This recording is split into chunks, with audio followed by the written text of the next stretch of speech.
So you are pro-life, I'm pro-choice. I would describe myself at this point, I'm begrudgingly pro-choice. I think that To which point? I believe that, first, on the most libertarian side of it, I believe that the government shouldn't be able to tell a woman or a man with what they want to do with their body. Now, I understand also that if you believe that there is a life there, then the government is supposed to protect life. So right. I'm going to concede you something at the same time why I'm saying I'm not pro-life. The reason I'm asking to what point I'm asking to what point in the pregnancy. To what point in the pregnancy. So I would say, from everything I have read, I think that basically until 20 weeks. At 20 weeks, they've done enough studies that they know that that fetus can feel pain, basically. And that I would say at that point, I mean, this is where... So you're not actually pro-choice, right? I mean, you're pro-life beyond 20 weeks.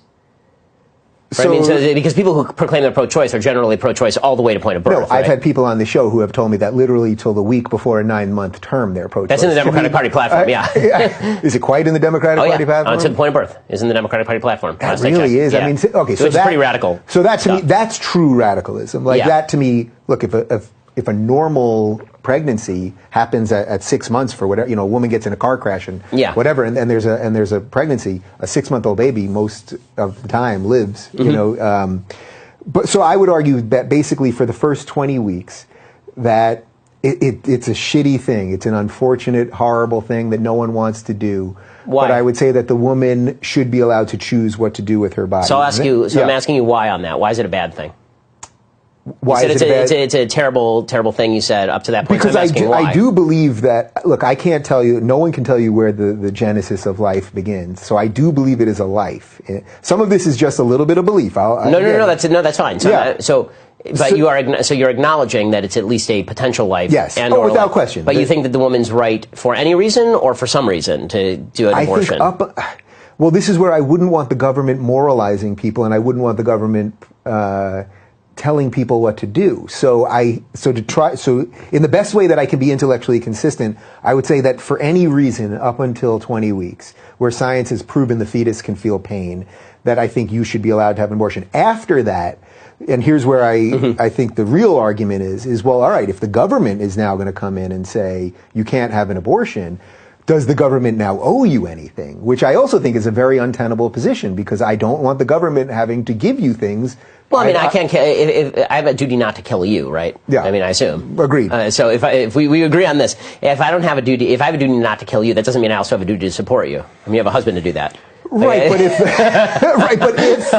if it's Patreon that does that, actually, but if the government tells you, okay, so I get that point, but if the government tells you, right. But if the government says you cannot do this, and the government says I can't kill my child, but it's not my job it's not the government's job to support me in supporting my child. Right, but if you were trying to kill your child, I think the government has a right to come in and take away my child. Yeah. Right, and that's what the pro-life position would be, is that if you're trying to kill your child, the government has a right to come in and protect the child. Okay, so you think basically my position here is... I don't think it's perfectly... I mean, I think that you have to set these... I think the beyond 20 weeks thing, you're going to have to do better as far as your rationale for not being pro-life, like formally pro-life, as in the government should restrict it. So square me on the libertarian part of this now. Okay, so the libertarian part of this is that libertarians believe that life is worthy of protection. This is like the one thing government is supposed to do, right? It's supposed to stop me from killing you. Mm-hmm. Okay, so it's either a life or it's not a life. You just suggested that a life beyond 6 months is a life, not basically, is a life. I'll go 20 weeks. Right, 20 weeks. Beyond 20 weeks, it is a life. So now, and I'm not even arguing that before 20 weeks it's not a life. I'm just arguing that... But you're arguing that it's a fully fledged life in the same way that you or I are a fully fledged life. Yeah. Okay, well, if that's the case, then the government obviously has a role in restricting. I mean, at that point, there's literally no difference except the location. And the location 5 inches this way or 5 inches this way does not seem to make much of a difference. And the government overreach part of this. Is the government just telling you what to do with your body? No, the government's not telling me. I mean, the government may be telling me what to do with my body, but it's also telling me what to do with my body when I'm not allowed to stab you, right? I mean, like, it's telling me not to take my arm and put a knife in it and stab you. Right. Like the bodily integrity argument ceases to exist once you're talking about doing harm to another. Yeah. Right? I mean, that's the whole rule. That's the whole, I'm allowed to wave my arm in any direction so long as I don't hit your face. You know, it's interesting because I know this argument won't compel you, but but I'll give you something that's based on feeling and anecdote from a woman. I love feelings and anecdotes. Yeah. You know, that's my favorite. I know. It's my favorite. I love it. Just go. Feeling, just make it happen. I know two girls that in the last year that I'm friends with that had abortions, and that it was a horrible choice for both of them. One in a committed relationship, and I don't know all the specifics of their sex life, but whatever, and one that it was just a one night stand. And in both cases, it was a gut wrenching, horrible thing that they did, but they truly felt that in their own lives, that they either wouldn't be able to support the child, or in one case it had a lot to do with finances, but in the other case just at an emotional level and all that stuff. And the idea that we would then force them to do that, and then at the same time where Republicans don't want to then offer any help. Again, I don't love the idea of government help.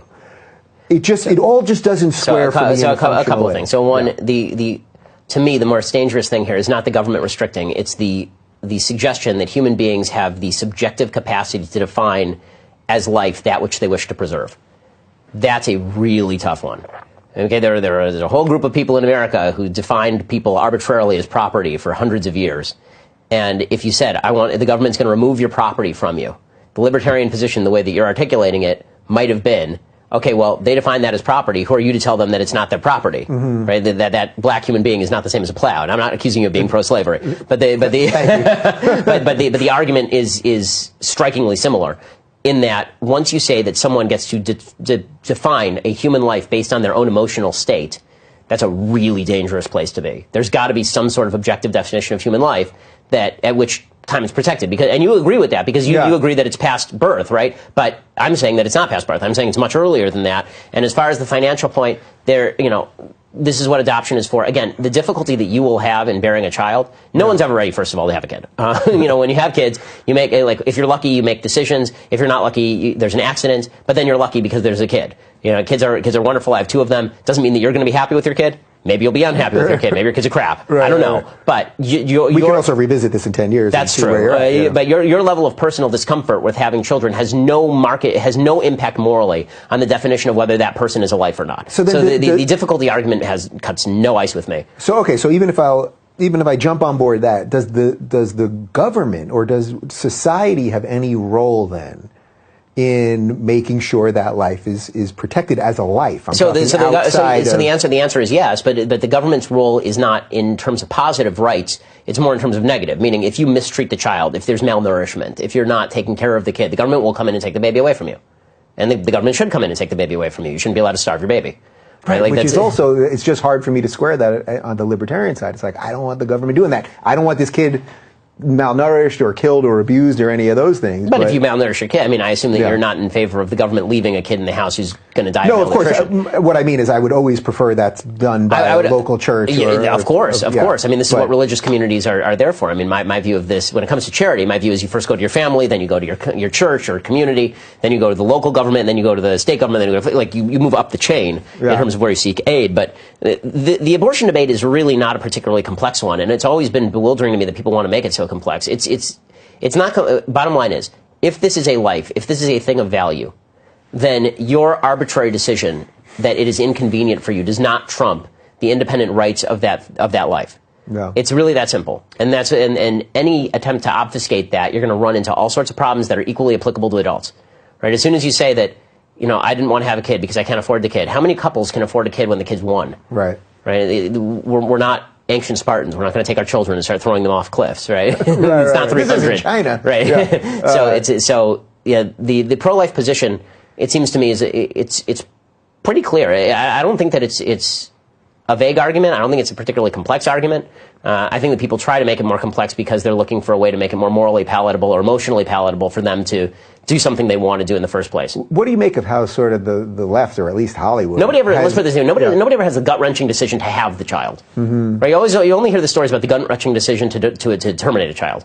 You never hear the gut-wrenching say, I was really struggling with, should I have an abortion or not? And then I made the gut-wrenching and ultimately really difficult decision to have my baby. No, it always turns out that it's like, I was thinking about getting an abortion, then I decided that was a bad mistake, and then I had the kid and it's been great. Right? Like it's never gut-wrenching to choose to have it. You only hear people speaking in the terms of gut-wrenching and difficult and all the hassle I had to go through to make this decision when they make the eventual decision that they want to have an abortion, which says to me a lot of people know deep down that they're doing something that has moral weight. And they don't want to acknowledge it, so instead they just rewrite the logic and say this thing has no moral weight at all. And this is why I was asking you at the very beginning. Yeah. why is it bad that somebody has an abortion at 19 weeks? Right? If you acknowledge. I am acknowledging. I know. Yeah. And if you take the safe, legal, and rare position, this is why I think the Democratic Party position from the 90s makes no sense. When they say safe, legal, and rare, the question is why rare? You wouldn't say removal of a polyp, safe, legal, and rare. You'd say safe and legal, right? I mean, it's a polyp. If your position is a baby's not a baby, then who cares if you kill it? If your position is the baby's a baby, then you got a whole world of hurt on your hands, morally speaking, by saying it's okay to kill it. Yeah, and as I would have said to you when we started this portion of the conversation, I mean, this is why I say begrudgingly. Yeah. I'll get you over here eventually. Yeah, all right, we'll do this again. I'll keep battering you on this issue. I'm nothing if not flexible mentally, you know.